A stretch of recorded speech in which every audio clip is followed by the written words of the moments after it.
What if I told you that all the books that you see in this library, ink randomly just fell onto these pages and stacked themselves on the shelves? Would you believe me?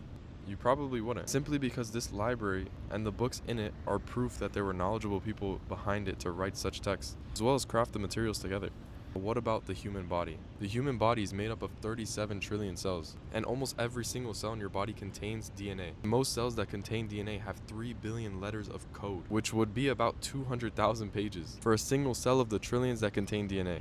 And all it takes to get a life-threatening condition is just one letter being incorrect. So if this library couldn't have just fallen into place by chance, by greater example, what about the human body? Or what about the entire universe? Wouldn't it need something to put it together? After knowing this, it would be very hard to say that there isn't a creator of the universe. And Allah actually challenges us with a few questions in the Quran. Were they created by nothing, or are they themselves the creators? There's only 3 possible ways that the universe could have come into existence. And we've already established that it wouldn't be possible to come from nothing, which is number 1.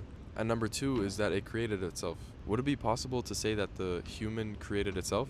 We would have to exist before existing in order to create ourselves. So it wouldn't be possible. Similarly, the entire universe would have to exist before existing in order to create itself. It doesn't make sense. And the last possibility is number 3, which the universe had to be created by something. If the universe was created by something, a lot of people say the Big Bang Theory, or maybe a universe that creates universes. Okay, but then the question becomes, what caused the Big Bang Theory? What caused that? Because if we keep going backwards forever, we run into an infinite regression, a chain of causes with no beginning. Okay, so we understand a God must exist, but this God has to have specific qualities in order for it to make sense. And we already understand that this God has to be infinite, because if it had a start, it couldn't create the first thing.